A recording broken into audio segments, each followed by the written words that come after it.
Hello everybody, this is Martez Loren, and this is my 13 and 15 week update. I missed my 13 last week, well I guess 2 weeks ago. It was a busy weekend and I was doing a lot, so I apologize. But I figured I would post this week about both weeks that I missed. Um, Things that have changed, I guess, about me, not too much. A bit more facial hair, it's barely noticeable. Got some on my chin, and some down here, but nothing too visible, and like a very slight bit coming in right there. My hairline has not receded, which is one thing I was concerned about for a while, but that hasn't happened. I'm also noticing I have a lot of leg hair, like more than I had before. I was a bit hairy before, but like now I'm getting more leg hair, like more than just below the knee. I'm getting it like on my thighs and on my stomach a little bit, but nothing too Wolfman like. Um, I've noticed that I'm starting to lose weight in my butt and my thighs, and I'm happy about that. Um, right now I'm wearing compression vests. I've had a lot of people asking if I had already gotten top surgery. The answer to that is no, I have not gotten top surgery. I just wear really good compression vests. If anybody is interested in buying them, I'll put the link in the description below. But the website is, it used to be called maleshapewear.com, and I think it's usashapewear.com. And they sell compression vests, they sell binders and all kinds of things that would help you to, I guess, compress your chest if you needed to, or even if you wanted to compress your penis if you're, I guess, male to female. So I guess that was, enough of the updates. My voice, as you can hear, it still does the whole high pitch day, low pitch day. But I wanted to talk about, somebody asked me, I guess, 2 weeks ago, how to talk about what it's like to be trans and dating. For me, it's kind of difficult because I'm still in that stage where I look very female and I still sound pretty female. But I still want people to look at me like a man, and that's kind of hard because physically I don't resemble a male. Among lesbians, they're a bit more comfortable, I guess, because they're used to more masculine women.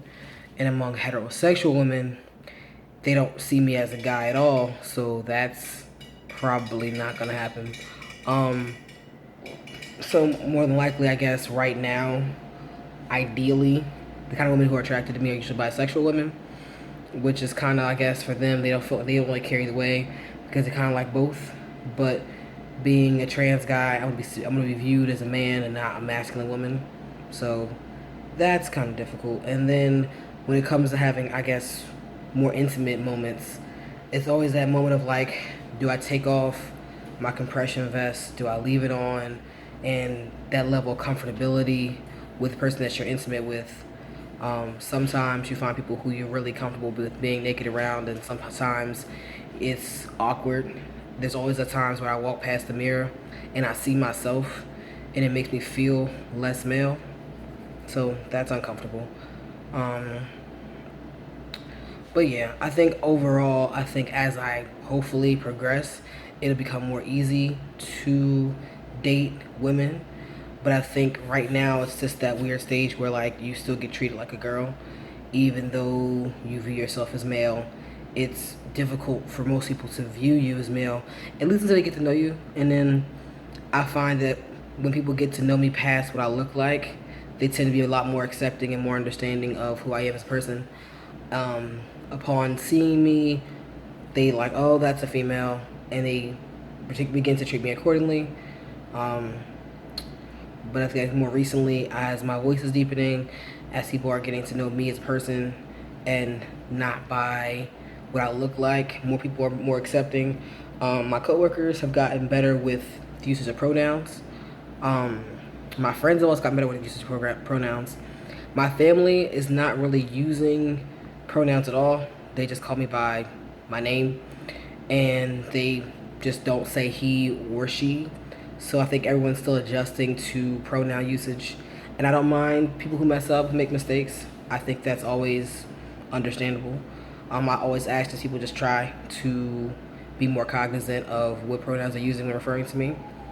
Um, I've had recently people who think it's funny to call me by my birth name, and I have decided to just stop answering people. And someone thought that was rude, and I personally didn't care at all, because if I've asked you on several occasions to call me by one name and you genuinely just made it your business to call me something otherwise, and not even the name that I've given you to call me by, but no one calls me by my first name, my government given first name. No one who's met me in my adult life calls me by that. So for someone to go out of their way to discover, number one, what my birth name is, and to then use it against my wishes, to me is a sign of disrespect. If I've told you something to call me otherwise and you choose just to ignore that completely, I don't have to answer you.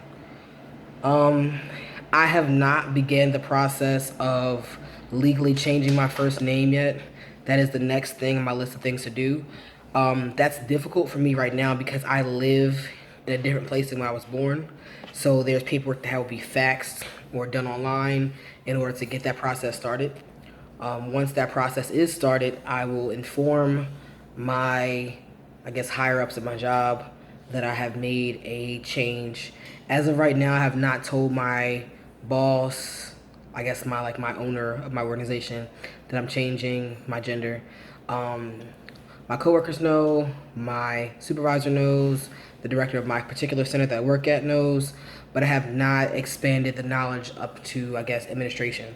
So I'm kind of sort of teeter-tottering on that because I'm, I guess, a bit afraid of how that's going to go down. But eventually I'm going to have to make that conversation because as this process goes on, I'm realizing more and more that my voice is deepening a lot. And as this time goes on, I imagine my voice is going to deepen even more. Facial hair wise, I mean, I've kind of always had facial hair, so that's not a huge difference. It is a bit more noticeable now, but it's nothing that's outside of what I usually look like. One thing I think I mentioned, I kind of briefly mentioned earlier, was a lot of men who go through who start having a receding hairline. I've kind of always had the circular hairline thing going on, so that's not a big deal for me. My hair is going through this whole I need to wash it and do something to it stage, so it's not cut off. It's a puffball in the back. I think that was all I wanted to talk to you guys about. Again, if you have questions, ask questions. If you know anybody who wants to watch my videos, put them in my direction. If you need resources, always ask. I don't know everything, but if I don't know, I would definitely look to find out. And as always, stay tuned and thank you for watching. Please subscribe, tell your friends. All right, bye.